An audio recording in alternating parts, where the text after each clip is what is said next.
Man, behind the scenes, we are not in Indiana no more. No, we ain't. And this is not our shop. No, it's not. All right, we are in Boynton, Iowa, I think's the way they pronounce it. Home of Demco. And Demco pretty much is the town around here.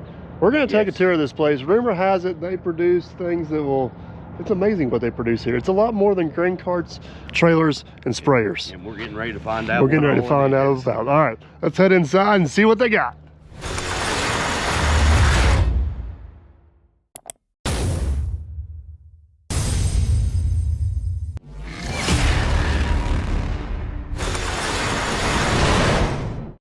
All right, Dylan, first off, thank you for having us. Of course. And we're going a little backwards on this tour, which I'm excited about. This is the final assembly. So you guys build such a wide array of different products.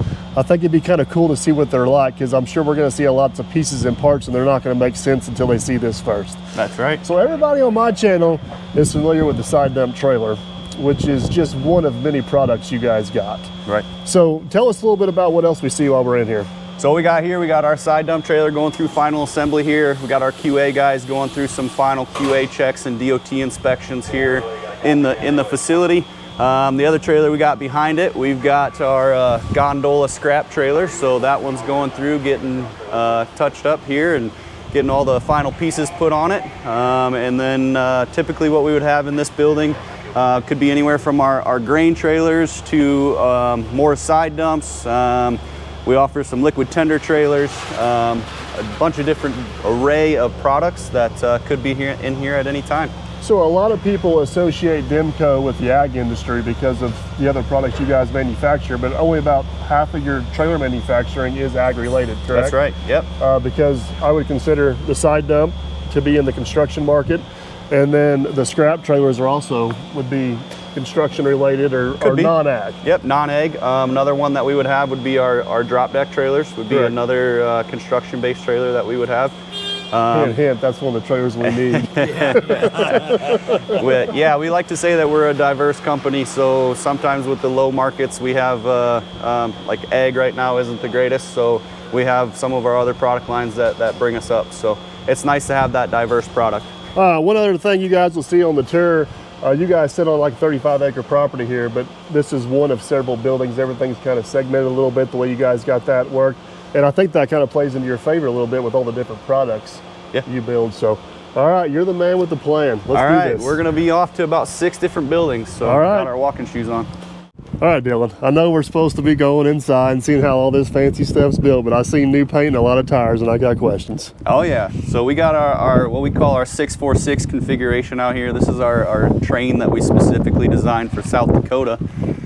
So we got 6 axles on the lead trailer, 6 axles on the follow trailer, and what we're missing yet to this point is the 4-axle dolly. It's going to be done in the next week or so. So basically there will be a dolly that goes underneath there that has a 5th wheel on it and a pintle hitch. So that trailer will be hooked to this trailer will be hooked to a truck, and that's where the train turn comes down the road. That is exactly where that comes from. One thing I want to point out for you guys that know that I'm from Indiana, we don't have these because the axle walls aren't really inducive or conducive, or however you want to say it, to this setup.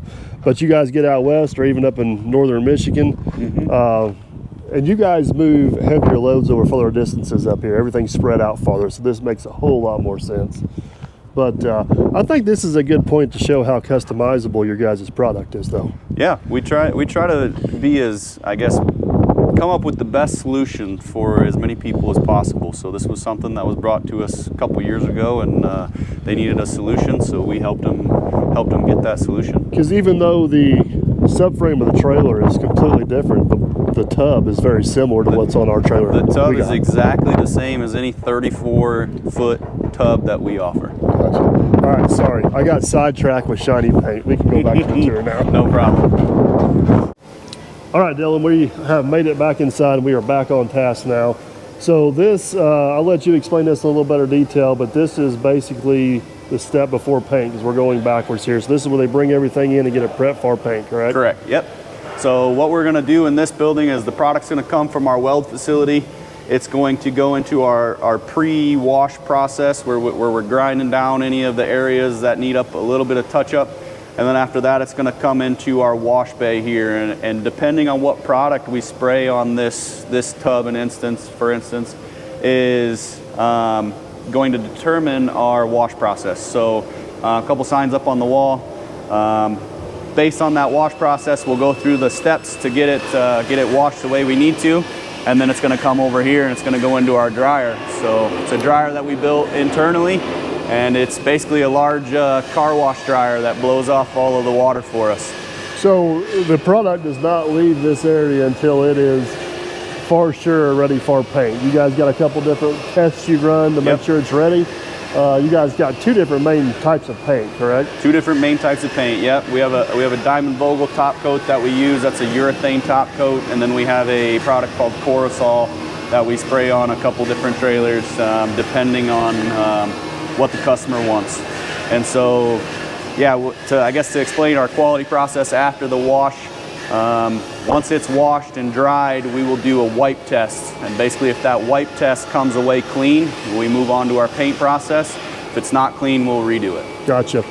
And so this here's the dryer. Basically, like you said, it's just a big version of what you see in a normal car wash.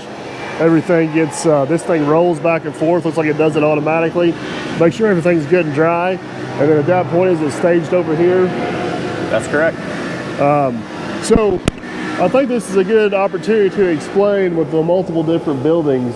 This may seem like it's a little bit out of order, but that's kind of a necessity with the way the company's grown, correct? Yep, company's grown over time, so we've had to build buildings on every so often to, I guess, accompany our growth. And this is one of the newer buildings that we've had to build, and because of some restraints that we've had in I guess the land that we're working with, we've had to build this over here and not necessarily under one roof. Right, right. So I guess I just wanted to kind of explain that, because people watching it are like, oh my goodness, that's out of order. And it does look like it's out of order, but you guys got the system down to where it does work, it does make sense, and you kind of got to work within the footprint you got available. That's right. We're walking backwards, I guess, in the building order, but it's not necessarily total process order. Gotcha, so. Gotcha. So, all right, as you guys will see in here, this is a great example of everything got going on. We got a side dump tub right here. Behind me is a drop deck. I believe that is the frame for a side dump. That is a frame for a side dump, yeah. Back over here we got that's a grain trailer over there. So a little bit of everything in here, and there is a drop deck trailer. So it's pretty cool seeing all the different trailer styles right here in one spot. So yeah, this is I guess a testament to our diversity and how stuff comes through. We don't build stuff, one product line at a time. Everything goes through at the exact same time. So that's why we see it all kind of converging here. Awesome. All right, we'll follow you. All righty. Dylan, I'm not a real smart guy, but this looks a lot like a paint booth. This is a paint booth. With a few unique features in it. There is. So we've done a decent amount to this paint booth so that we can, I guess, make it easy on our operators. So we have paint lifts in here that go up and down the booth. They go up and down vertically, and they go in and out, so they can get our painters as close to the product as they need. I also noticed the trolley system up above. Yeah, so we actually have two 5-ton hoists that run in this booth here, and there's I guess on a couple of our products we're able to pick the product actually up so our painters can paint underneath them. So we pick the product up, we put safety stands underneath them so that we have that secondary safety for them, and then they're able to paint standing up so that nobody's laying on their backs. So this is where the majority of the main products get painted at. I know you mentioned you got a secondary booth over there for undercoating and some other work. But I did notice everything here seems to be liquid. I'll try to get a video clip on the other side of this wall. You guys got a very extensive painting system. Yep. But this behind me, it looks like a big oven. This is a big oven. So this is a 60-foot long oven. So all of our product that we paint in this booth will get pushed through our oven, and we bake all of our product at 180 degrees for a certain period of time depending on what finish goes on it. So every product you guys build fit in this paint booth through that oven? Exactly. So it's big enough to accommodate everything we have. Everything you have. And then obviously if you paint two different colors, it goes over to the assembly places, which is where we started at, right? Yep. You just throw together stuff. I know it's just crazy that big scrap trailer don't look like it fit in here, but I guess it does. When it's confined by walls, yeah, it makes it look smaller. We just painted a dump bed on our truck, and this would have been super handy. So, we've been in a few paint booths over the years, or a few paint shops over the years. This is a pretty unique, pretty nice setup. So yeah, got to be a little bit bigger to do this big product. So. Absolutely. Just sync the videos together. So, all right, Dylan, this looks a little more like our shop here. This is where we're more comfortable. I see a lot of fixtures. I see some welding. I see a little bit of everything going on. So what's going on here? Yeah, so over here we got one of our sub-assembly areas. This is one of our collaborative robots. And what we're doing here is we're actually building the kingpin plate for a side dome. So basically, he's got a jig over there. He's loading all the pieces and parts in. I believe he just tacked the kingpin off in the actual plate. Yep. And then once he gets everything loaded, he's going to hit go, and that thing's going to weld it out. That's right. Right now he's clamping everything down to the fixture to make sure that we have repeatability. Robots are great at making sure everything's welded as best as possible, but one thing they don't like is they don't like variance because they don't have eyes. I have noticed that your welding robot talks a lot less than my welding robot over here. That's what we say about robots, is they're fantastic because they come to work every day and they don't get sick. They do. Like my robot, though, they do occasionally go haywire. Yeah, sometimes that can happen. So, all right, well, he's about ready to hit go on this thing. We'll see what it does.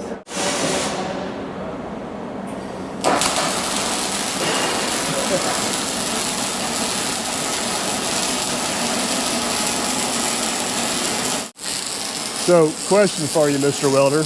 Yeah. What is that spray he put on there to keep the BBs from sticking? Well, that's something we should have. It's about like nozzle dip. It's a You're the welder guy. You're supposed to tell me about this. Yeah. Well, we don't need it. We got flap discs. Oh, is that what it's for? Yeah. We have flap discs, and I got a good mechanic. I hate to be Mr. Obvious, but that little squirt's a little faster than your flap disc, and it might be cheaper. You want to do it, just throw some Crisco on it.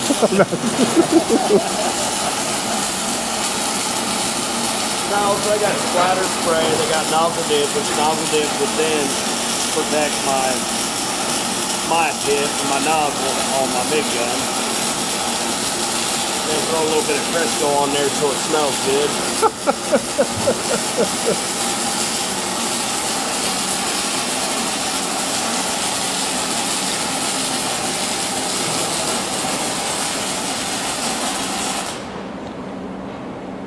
So you guys can go that fast too, right? You guys can go that fast and create that repeatability? Oh yeah. Yeah, I'm on it. I am a robot. You gonna QC it? Well, we're not done. So he's on to the next step already.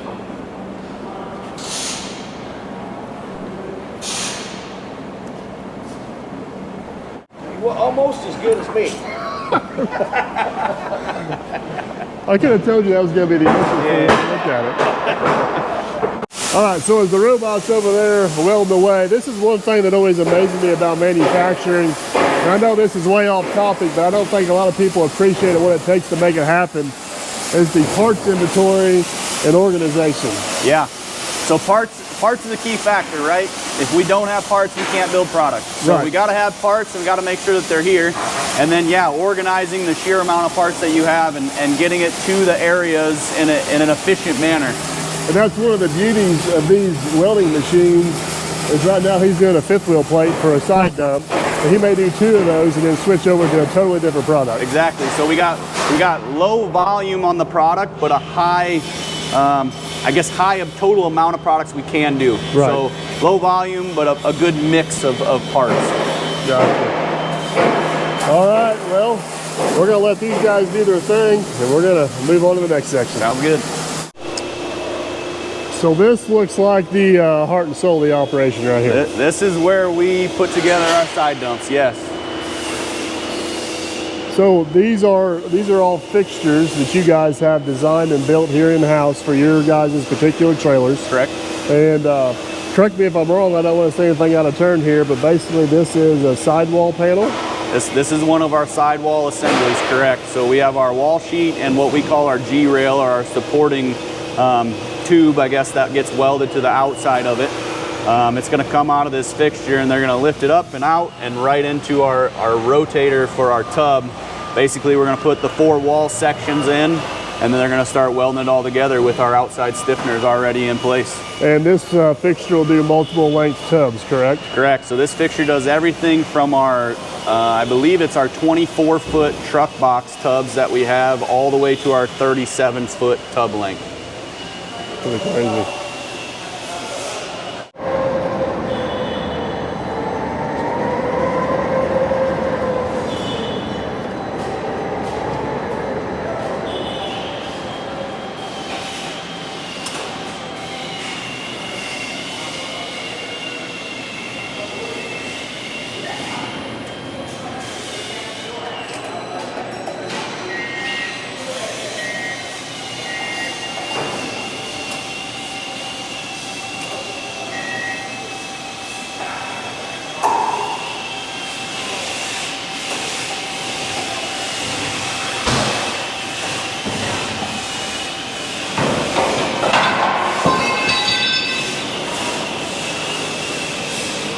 So I'm assuming the process will be they'll set the back half piece, tilt it the other way, tilt the other 2 pieces, and then we'll get all tacked together, welded out in a different location, and we'll all get welded out right here. Yep, you're 100% correct. So they're putting in the first piece right now. They'll do the second piece on this side. Then they'll do it'd be the passenger side once they tilt it the other direction, so it's easier to get in just like this in the flat. Then they'll start welding, and the nice part about this fixture and all of our side dump fixtures is they rotate 360 degrees. So we do that so that we can weld everything in the flatmost position. So it'll get welded out right here on this fixture? It'll get welded right out in this fixture. The next time that it comes out of the fixture, it'll be a complete tub. Interesting. Hey, that's what I do. Put the mask down. All right, Dylan, so I'm assuming after they get all the sidewalls and everything set, that's where this guy comes into play. That looks like the end plate. That's exactly where this comes into play. So we call this our bulkhead. This is either the front or the rear. They are the same. So Nate here, he's building 2 of them, and then we'll be able to set these in, and that's another piece to the puzzle over there. Because a random fun fact, side dumps don't need tailgates. Yeah. So. And all these pieces here are also manufactured in-house? Correct. We manufacture all of our steel product here in-house. Awesome. Pretty doggone cool. Right, so our side dump area down here is just a small chunk of what we have. The rest of this building is dedicated to our other 2 lines. On my right here, we've got our line 1 assembly. It's where we build our grain trailers and our gondola trailers. We talked about that in our finish area. And then on my left over here, we build our drop or our gooseneck style trailers.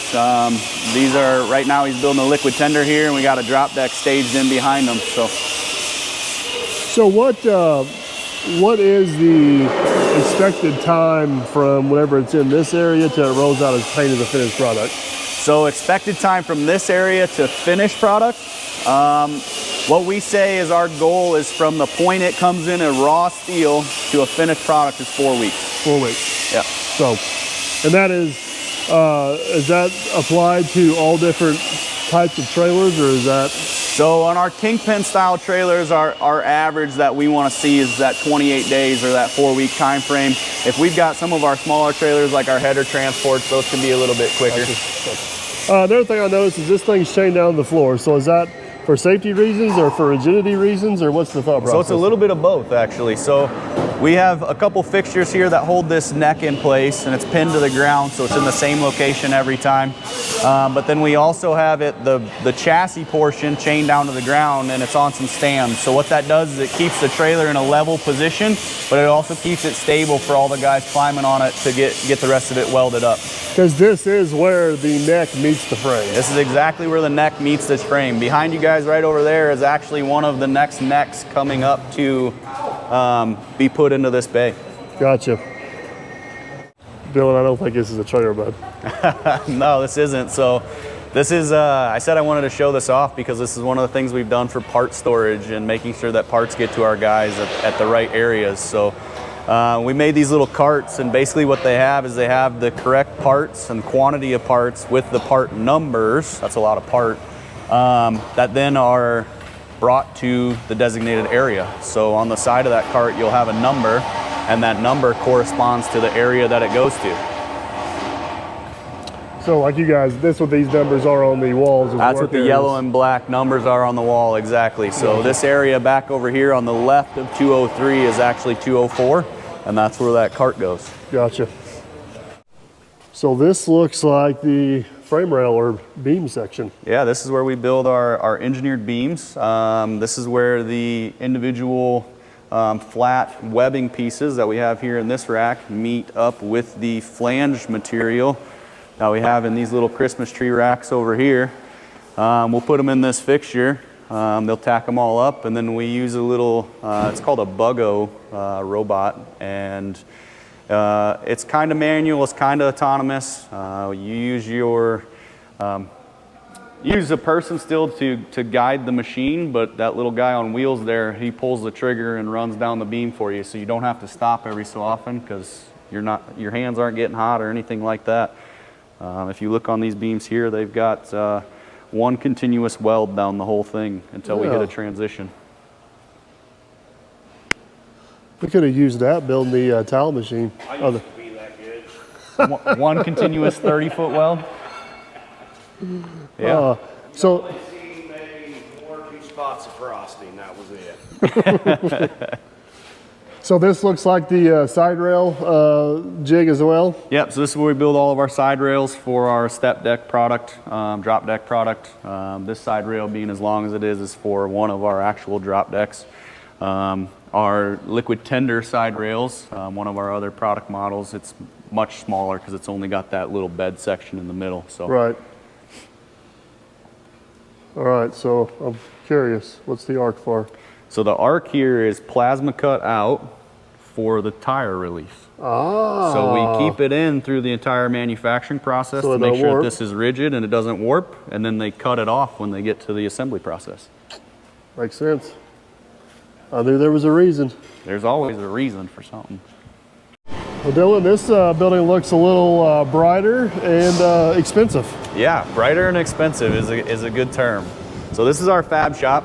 This is where all of our raw material comes in. All of our sheet steel, our tube steel, all of that comes in. And this is where we process it all. This is where it turns into parts.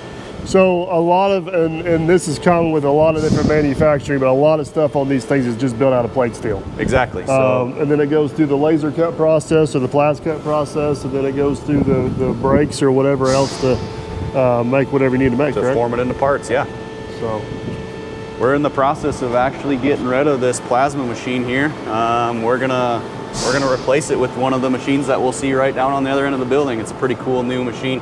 We got room for this. we do not need another one. I'll sell it to you guys. Yeah, the one I've got has gave me enough headaches and gray hairs, and it almost got me divorced once. So, so you want to kind of explain why everybody's getting away from the plasma setups and going to the laser? Yeah, so Plas, in the time that it was made, it still is a decent machine. The biggest thing that people are getting to is they're doing machine tolerances on a laser. Right. So they can get away from machining by going to a laser. Stuff is so precise nowadays that you can do it on these laser cutters. And the cost of lasers have come down. Exactly. Which makes them a little more affordable. Yeah. And makes that margin between machining and not machining. That's right. A bigger deal. One of the cool features we'll see on this machine down here is we actually got a bevel head for it, so we can actually bevel cut plate steel. So well, that's a process that you can take out of that machining process and put again into one machine. This machine looks a little different than the others. Yeah, it's a little too clean, huh? It is. It also looks very, very expensive. It is both, yeah, expensive and too clean. So this hasn't even started yet. This is our new fiber gantry laser from LVD. It's a 12 kilowatt machine. It's got a 59-foot bed on it, so we can theoretically cut a 59-foot long piece. Now, the other advantage of a 59-foot bed is the laser can be on one end cutting, and you can be loading material on the other end. Exactly, correct? exactly. So you can keep that thing busy. Exactly. So the cool thing about this is there's actually photo eyes on each end of the machine that it can essentially see out and detect people. And so it's got a slow down feature, so it'll run at full speed. It'll slow down when it's too close to someone, and it'll stop when it gets in that danger zone. And a big part of this is, like you said down there, you can eliminate some other steps in the processes because of the accuracy of this machine. Correct. The accuracy of the machine and the bevel head unit that we have on it. So this is the current laser they're using now. You guys can see here, this is kind of similar but different. VFX file. These are all the pieces they're cutting out. Everything's nested nicely in their sheet. And the laser's in there doing its thing.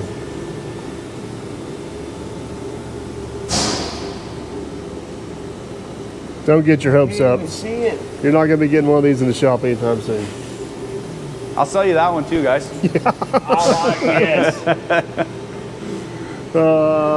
I think everything's out of our price range today.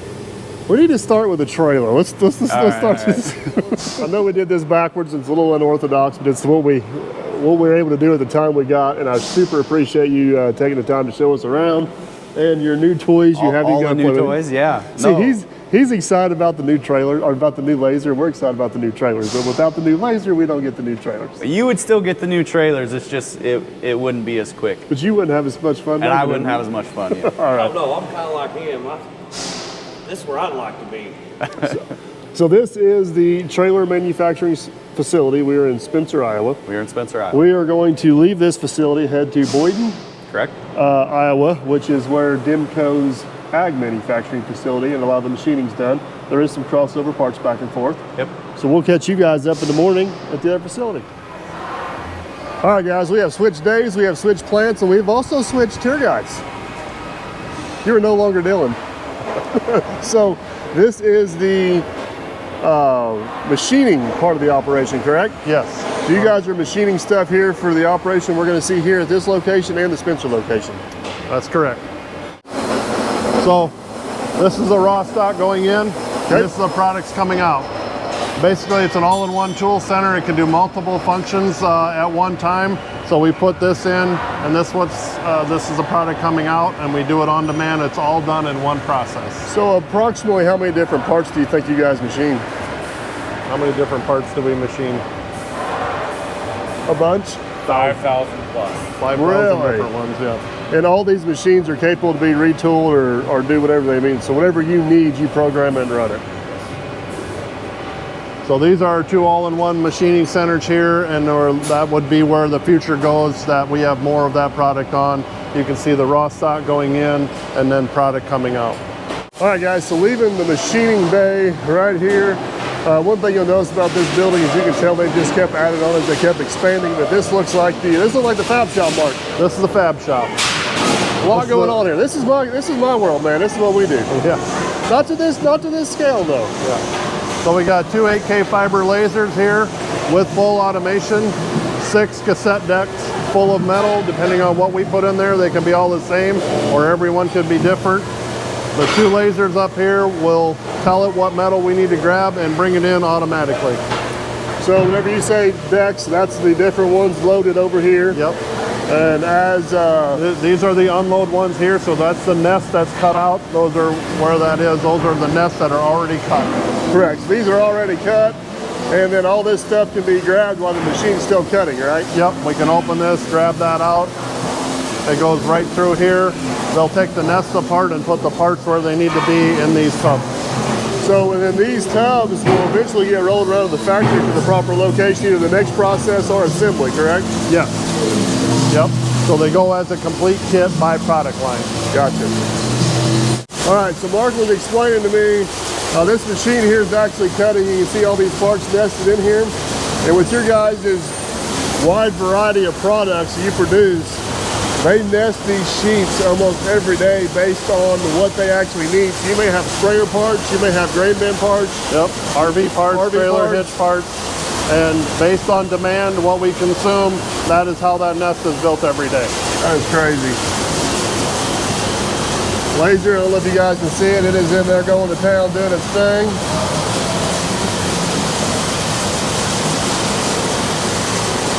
So basically these parts it is cutting today will most likely be used in the production process in the next 2 days. Yep, cut today, bend tomorrow. Cut today, bend tomorrow, then assemble today after that. Yep. All right, Mark, so this is a kind of an example of the workflow here. We were cutting the metal over there, building kits back in the corner. They come over here. This is kind of the finished product out of the laser, correct? Yep, so this is what the laser provides right here. And then from there, we will send it through our actuator cell right here. We've got bend activities. We've got bend and stamp activities over here. We'll go into tack weld and then right into the robot.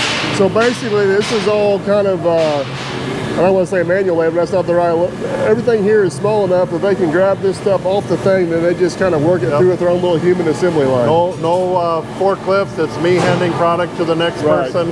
And our quality is our quality check one deep. We're not doing tons of it and having errors later. And then one thing you guys are unique at is the multiple different products you build. So I see all the fixtures over here, so they can just change out fixtures and switch from one product to the other. Yep, so this cell is dedicated to our actuator line. 80% of the volume goes through those fixtures right over there, which go right into the robot. So you can see this pattern right here. You can see that. There's the bends. We're going to see it coming right up here. So they're programming the robot, putting in a new fixture right now, getting ready for the next product to start coming through. So when we get to the other end of the process, this is what we end up with. This is an outer shell for the actuator, correct? Yes, that's correct. So basically that flat piece over there is what we've seen. That is the stamp part you're putting on, which is some information right there. Got some threaded holes, welded up. Ready to go to the next one, right? Absolutely, ready to go to the next process. So Mark, we kind of rounded the corner here. This is, looks like the exact same setup, just a completely different product. Yep, so this is for the couplers to go along with the actuators. We got bend and stamp right here, and then we got the robot doing the work over there.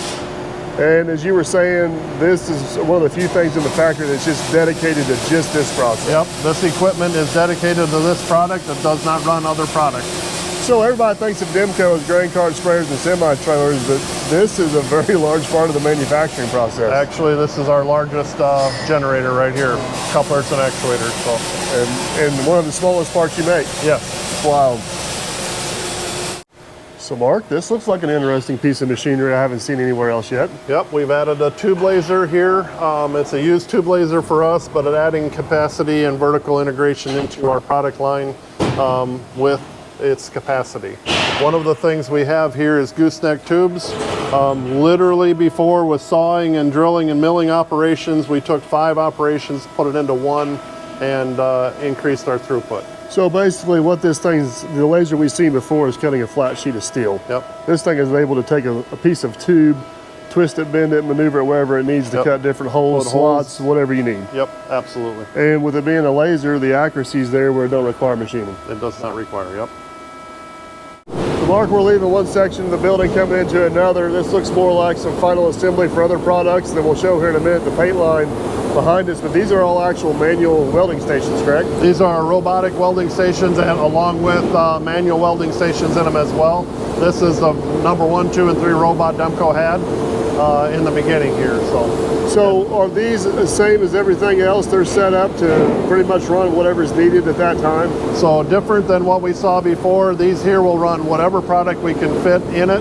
They're not dedicated to one product line like they were. These are more general production robots for us. Gotcha. And everybody's on break right now, so it's not actually up and running, but this is pretty much full steam ahead right here. Right, full steam ahead. So Mark, we're leaving behind the trailer hitches and the smaller stuff, and this is the beginning of what would be considered the grain handling operation? Yep, this is our grain handling line. It does everything, cut, bend, and weld for it is all right here. This is a component area right here, and we'll get down into the main assembly and main weld area. And guys, the paint line is all over here. It is actually not running right now as everybody's on break. We're going to catch that on the way back, so I won't let you down on this. But this is, from the ag world, this is probably what you guys are most known for, correct? Right, that is correct. Everybody thinks of Demco and grain carts. So auger tube welding right here, different size of auger tubes, 20, 22-inch auger tubes right here.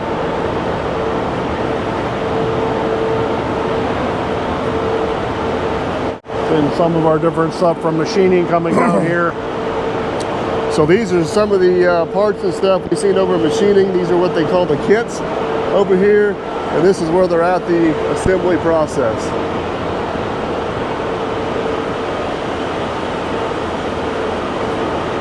Plas table, 20-foot plas, 20-foot press brake.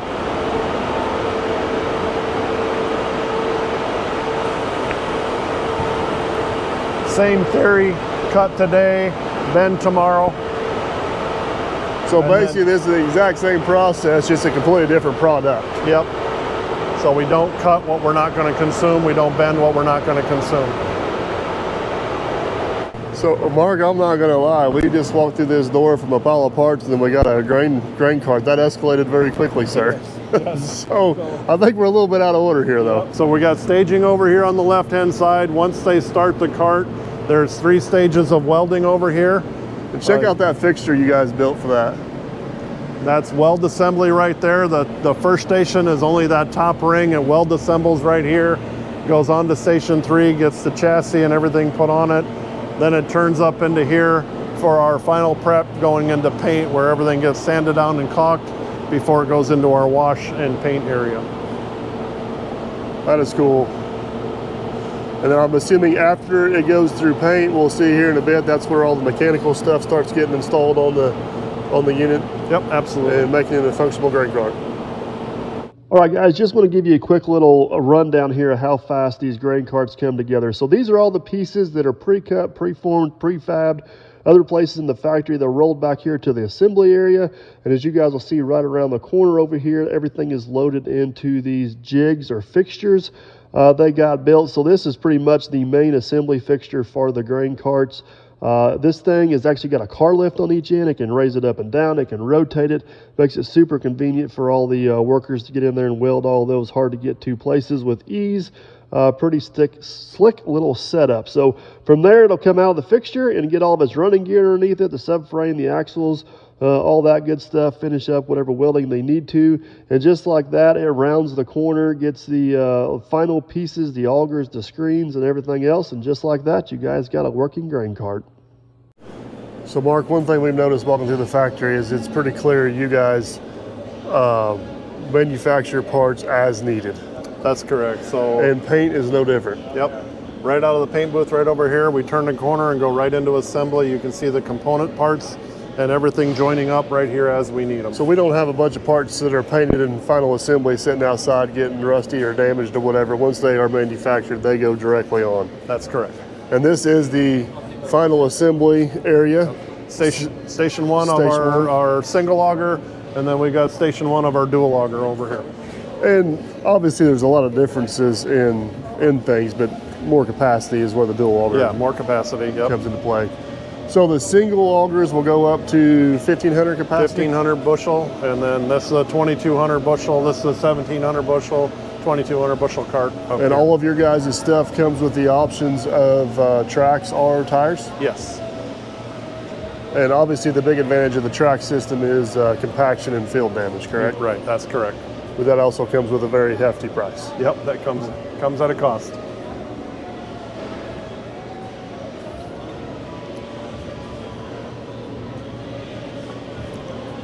That is a test unit. Everything gets tested as we go out. So this is basically a makeshift tractor, correct? Right. So before this thing heads out the door, we got all of our lights here, got all of our hydraulics, got electrics running the PTO. And I guess you can make sure this thing is fully operational. It looks like the last thing that goes on is the tires. Yep. All right, Mark, we have switched buildings, but these are a version, this is the inner of what we've seen getting welded up on the other side. So this is where everything is actually installed and assembled, correct? Yep, that's correct. This is where the actuator final assembly happens. You got stage 1 here, the inner, and then we got outers going on the other station. And these, for guys that don't know, these are mounted on the tongue of a trailer. Instead of having electric brakes, this actually slides and basically creates hydraulic brake pressure, which applies the brakes on the trailer. Yep, that's exactly right. So different versions, you got plated and painted sitting over here. Gotcha, and that's for different, you guys produce these for a lot of different manufacturers. Yep. Depending on customer demand, that's where they're headed to. And all these stations are set up to do the multiple different. Yep. Whatever version of actuator is needed, that's what they'll set in based on customer demand. And one thing I don't think we talked about yet on camera, but you guys developed, is it the Easy Latch system? Yes. And that Easy Latch system, no matter what type of hitch it is where it connects to the ball that goes on all of those. Yep. So most of these will have that Easy Latch, all of them will have that Easy Latch coupler on them. Gotcha. So, Mark, this is like a very interesting little creature here. Yeah, so this is our automation part of the latch assembly. So you can see it's going to grab the plastic latch right there. It'll put the stem in next. Grabs the pin. Slide that, then it'll grab a pin and it'll dip that pin in oil. Which is just a roll pin. Yep, roll pin. It's going to dip it in oil, place it in there, get out of the way. The other part will activate. And now that is a completed assembled latch to go into every one of our Easy Latch couplers. That's wild. So basically, I guess you can swap these trays out. They just have to be laid on the table, and no matter where they're at, the robot will recognize it. Yep, it's based on vision.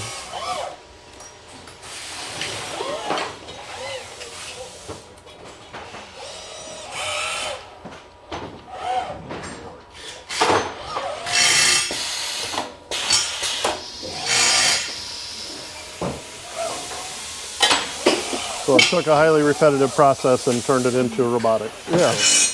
The robot just made is this guy right here. You slid that in the top, spring.